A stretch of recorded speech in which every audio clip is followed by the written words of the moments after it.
क्या कह रहे हैं, शहादत खान के बाद उसका दामाद सफदरजंग गद्दी पर बैठा। Safdarjung was appointed the wazir of the Mughal empire. Safdarjung को मुगल एम्पायर का वजीर बनाया गया। एंड इन एडिशन, और इसके साथ साथ was granted the province of Allahabad. Allahabad का जो प्रांत था, ये जो राज्य था, वो उसको ग्रांट किया गया। Safdarjung was succeeded by his सन सुजाउद्दौला। इसके बाद सफदरजंग का बेटा सुजाउद्दौला गद्दी पर बैठा। Like his father he was the Nawab of Awadh. अपने पिता की तरह उसे अवध का नवाब बनाया गया और मुगल साम्राज्य का वजीर बनाया गया। Shujauddaula was defeated by the British in the battle of Buxar इन 1764। बक्सर की लड़ाई में 1764 में सुजाउद्दौला अंग्रेजों से हार गया। ही नॉट ओनली लॉस्ट इलाहाबाद, उसने न ही केवल इलाहाबाद को खोया और कारा को खोया, बट हैड टू पे a huge for indemnity.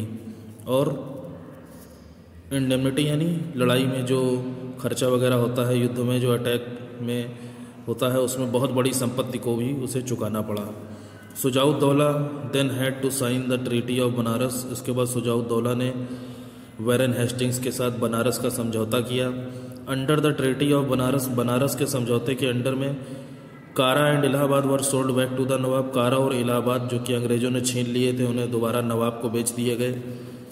The nawab had to maintain a British troop. Nawab को अंग्रेजों के सैनिकों को मेंटेन करना था अवध के लिए या अवध में, for which he paid a subsidy to the British, जिसके लिए उसे अंग्रेजों को सब्सिडिटी भी देनी होती थी। Shujauddaula was able to defeat the neighbouring Rohillas. Shujauddaula बाद में अपने पड़ोसी रोहिलास को हराने के लायक हो गया था, जिसमें उसकी मदद अंग्रेज सैनिकों ने करी। एंड एनेक्स रोहिलखंड, और इसके बाद रोहिलखंड के ऊपर कब्जा कर लिया गया। सुजाउद्दौला ने रोहिलखंड को भी अंग्रेज सैनिकों की मदद से जीत लिया।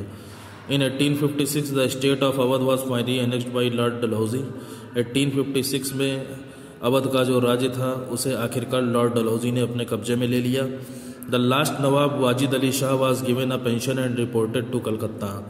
आखिरी नवाब वाजिद अली शाह को अंग्रेजों की तरफ से पेंशन दी जाती थी और उन्हें फिर कलकत्ता डिपोर्ट कर दिया गया, यानी कलकत्ता उनको भगा दिया गया कि जाओ तुम बैठो कर जा करके और हम तुमको पेंशन देंगे बिना काम किए। ये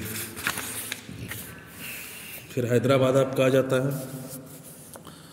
चिन Qilich Khan who got the title of Nizamul Mulk Asaf Jah was one of the most trusted and influential officials of the Mughal emperor फर्रुखशियार।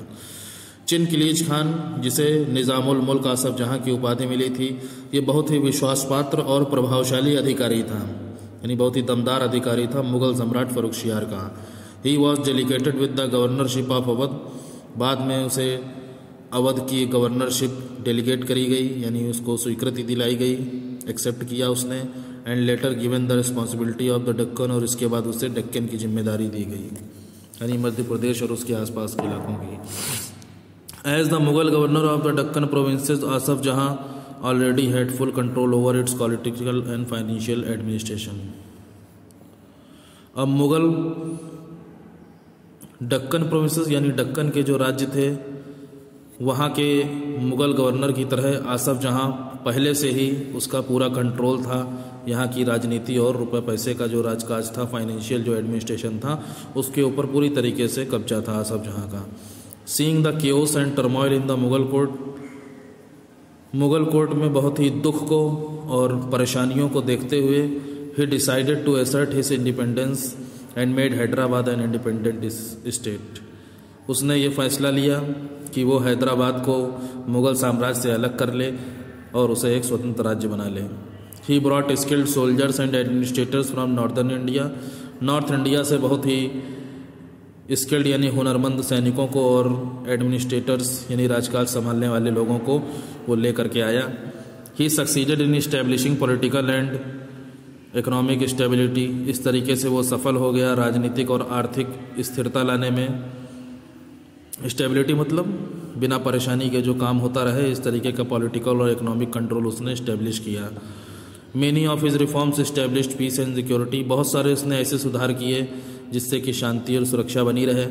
Although Asaf जहां रूल्ड इंडिपेंडेंटली, कह रहे हालांकि आसफ जहां ने स्वतंत्रतापूर्वक राज्य किया, लेकिन he never formally declared his independence from the Mughal empire. लेकिन औपचारिक तौर पर उसने कभी भी मुग़ल साम्राज्य से अपने राज्य की स्वतंत्रता को डिक्लेयर नहीं किया, यानी हमेशा मुग़ल साम्राज्य से जुड़ा रहा। The successors of Chin Qilich Khan were known as the Nizams of Hyderabad. Chin Qilich Khan के जो उत्तराधिकारी थे उन्हें हैदराबाद के निजामों के नाम से जाना जाता था। They set up an efficient administration. इन लोगों ने बहुत ही प्रभावशाली एडमिनिस्ट्रेशन यानी बहुत ही अच्छा राजकाज सेटअप किया हैदराबाद में। And were able to control powerful zamindars, और जो उस समय के पावरफुल यानी शक्तिशाली जमींदार थे उनके ऊपर कंट्रोल भी करने लायक हो गए। To a certain extent they were successful in curbing the Maratha raids. To a certain extent यानी बहुत ही हद तक या कह लो निश्चित तौर पर, ठीक है, सर्टेन एक्सटेंट यानी निश्चित ही या पूरी तरीके से जो हैदराबाद के निजाम थे उन लोगों ने मराठा लोग जो लड़ाई कर रहे थे उनके स्टेट के ऊपर अटैक कर रहे थे या उनके एरिया के ऊपर जो अटैक कर रहे थे उसको रोकने में ये सक्सेसफुल रहे हैदराबाद के जो निजाम थे। Mysore, one of the important states to emerge in South India was Mysore under Hyder Ali. महत्वपूर्ण राज्यों में से, इंपॉर्टेंट राज्यों में से जो साउथ इंडिया में निकल करके आए थे उसमें मैसूर था हैदर अली के अंडर में।